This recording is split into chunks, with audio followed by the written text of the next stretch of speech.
네, 제4절 정책 분석입니다. 여러분 책 155페이지에 나와 있는데요. 정책 분석은 여러분, 처음에 이 정책 분석이 전반적인 정책 과정 속에서 어디에 들어갈 것인지에 대해서 조금 머릿속에 그림을 그리고 들어갈 필요가 있습니다. 정책학을 쓰신 교수님들에 따라서 조금 다르게 보기 있기 때문에 여러분 좀 혼동스러울 수도 있고요. 정책 분석을 광의로 보는 것과 협의로 보는 것이 있을 수 있다는 걸 아실 필요가 있습니다. 광의로 보느냐, 이걸 협의로 보느냐는 거예요. 광의로 보면요, 정책 의제 설정, 정책 형성, 정책 집행, 정책 평가에 모든 과정에서 사실 정책 분석이 들어가 있습니다. 그렇겠죠. 그래서 이런 전 단계에 포함된 것으로 보는 게 광이고요. 협의는 정책 결정을 위한 사전 분석으로 정책 대안의 탐색, 분석, 평가를, 그러니까 정책 결정하기 전에 탐색, 평가하는 이거를 정책 분석이라 본다는 거죠. 이렇게 광의로 보는 사람과 협의로 보는 사람이 있다는 것을 알아둘 필요가 있습니다. 물론 일반적으로 우리가 정책 분석, 그러면 이 협의로 보는 경우가 많이 있습니다.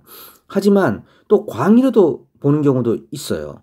그래서 이 이야기가 협의로 정책 결정 과정에만 얘기하는 건지 정책 전반적인 과정에서의 분석을 포함하는 얘기 있는지를 뭐 그 안에 의미에 따라 뉘앙스로 파악할 수가 있어야 된다는 말씀을 먼저 드리고, 자, 정책 분석의 절차부터 보도록 하겠습니다.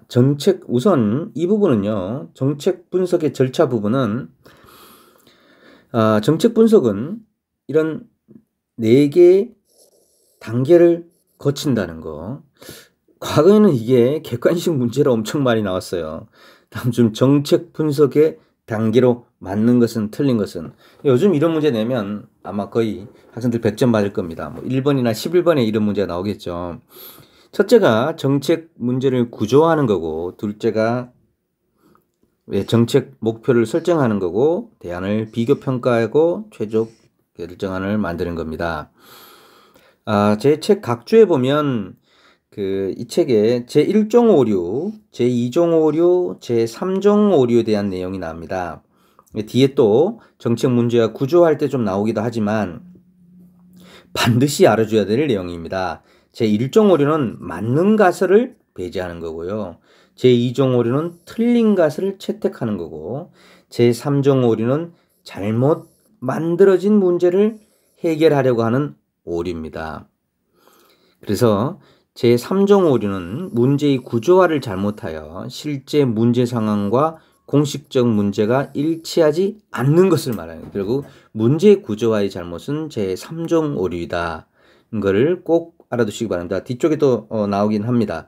1종 오류, 2종 오류, 3종 오류. 아주 정책학에서는 상식에 해당된다고 볼 수 있습니다. 자, 그 다음에 정책 분석의 방법을 보겠습니다. 정책 분석의 방법은 크게 2가지로 나누죠. 양과 질로 나눕니다. 우선 이게 양적 방법에 대한 내용인지 이게 질적 방법에 대한 내용인지를 첫째 구분해야 됩니다. 우선 양적 분석 방법이 있고요. 그러면 질적 분석 방법은 뭐가 있다는 것을 알아야 되겠죠. 자, 우선 양적 분석 방법으로 여러 가지가 있습니다. 양적 분석 방법으로 많이 쓰이는 게 비용 편익 분석, 편익 비용 분석이라고 하기도 하고요. 그 다음에 비용 효과 분석, 체제 분석 등이 있습니다. 그러나 이 양적 분석, 비용 편익 분석에 대해서도 입법고시에 한 2년 정도 전에 나왔었는데요. 이 중에 가장 많이 사용되는 게 비용 편익 분석이기 때문에 저는 책에서 비용 편익 분석만 다뤘습니다.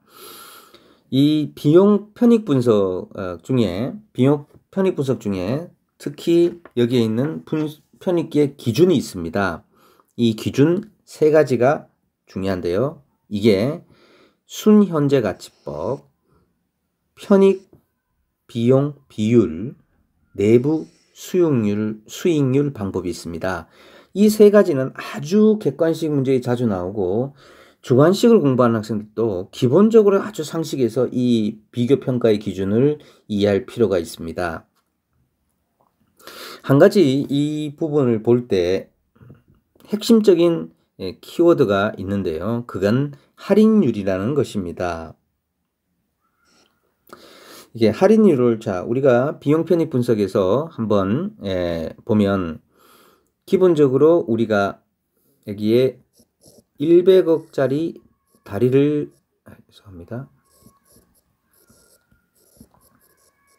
건설합니다. 그러면 여기에 들어가는 비용이 있고요. 여기에 들어가는 편익이 있겠죠. 그죠?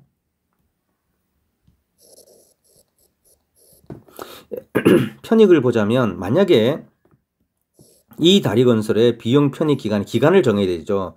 향후 10년으로 본다고 봅시다. 10년 내에 비용 편익을 뽑는다. 뭐 이런 관점에서 보면 편익이 첫 번째부터 10년까지 첫 해에는 이 다리를 이용하는 사람이 연간 10만 명이고 뭐 10년 뒤에는 15만 명이다 그랬을 때 10년 뒤에는 돈의 가치가 다르다는 거죠. 지금과 동일하게 할 수 없다는 거죠. 그리고 10년 뒤에 15만 명이 누리는 편익을 현재 가치로 만들기 위해서 일정한 할인율을 곱해서 합니다.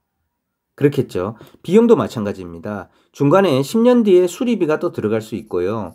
이 수리비를 현재 가치의 돈으로 만들어야 돼요. 10년 뒤의 돈의 가치와 지금 현재 돈의 가치는 다르잖아요. 10년 뒤의 편익과 현재의 편익이 다르다는 거죠. 이걸 할인율을 곱하는 겁니다. 그래서 이 할인율을 알고 있을 때는 할인율을 알고 있는 방식을 하면 되고 이 할인율을 모를 때는 모르는 방식을 할 수밖에 없다는 거죠. 그렇다면 순현재가치법과 편익 비용 비율, 비용 편익 비율, 이 비율은 할인율을 알고 있을 때 하는 방식입니다.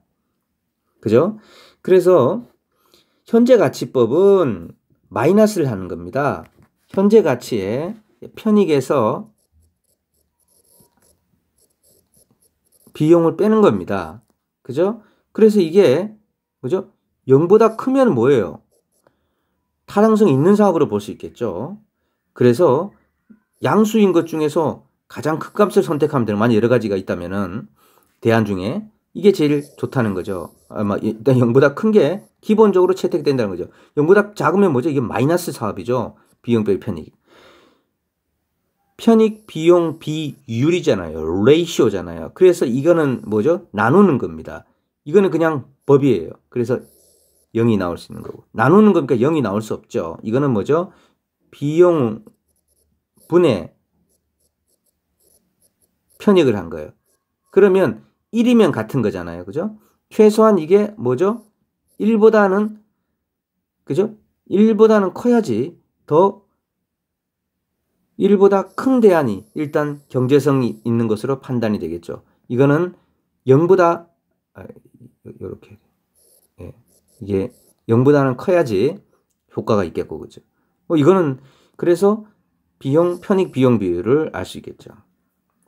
이 사실 두 개가 빼느냐 나누느냐는 거죠. 빼느냐 나누느냐의 문제인데 이거는 내부 수익률은 아까 말한 할인율을 모를 때 그럽니다. 할인율을 모를 때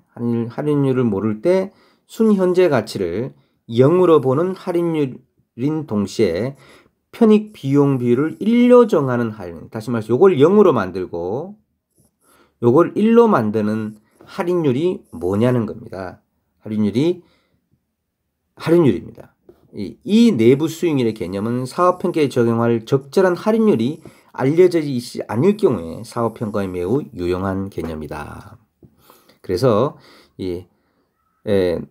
할인율을 알 수 없을 경우에 이런 방법을 적용할 수 있다. 그래서 내부 수익률은 이런 방법이다. 자, 질적 분석 방법입니다. 질적 분석 방법은 델파이 기법. 일반적으로 델파이 기법은 여러분 델파이 기법은 다 배웠었죠? 예. 익명으로 여러 교수들에게, 여러 전문가들에게 물어봅니다. 물어봐서 그 사람들이 답변을 받고 다시 묻고 이렇게 해서 의견을 좁히고 대안을 찾아나가는 방법이죠. 계량적 델파이 방법은요, 여기에다가 수치 등을 추정해내는 방법이에요. 그래서 일단 약간의 계량적 분석을 더하는 거고요. 정책 델파이 방법은 기본적인 과거의 델파이 방법에 정책이 더 들어간 건데, 익명성을 유지하지만 어느 단계에서는 공개해버리는 거, 익명성을.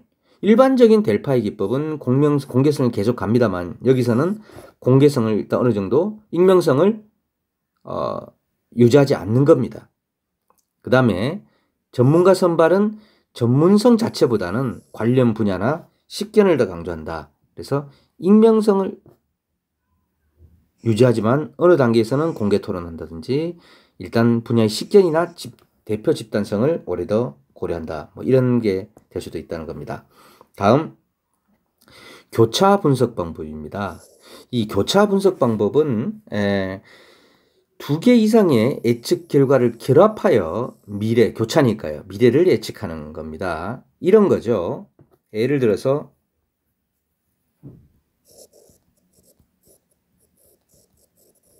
자, 북한이 미사일 실험을 했다. 자, 1차 하나 있어요. 그러면 미국의 반응, 중국의 반응, 두 번째, 세 번째입니다. 미국의 반응 이후에 일본의 반응, 또 한국의 반응,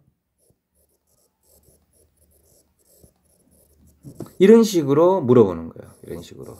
그래서 하나의 사건을 여러 가지 연결시켜서 교차적으로 물어본다. 전문가들에게 관련된 사건의 발생 여부에 따라 다른 사건의 발생 가능성에 대해 주관적인 판단을 물어보는 거예요.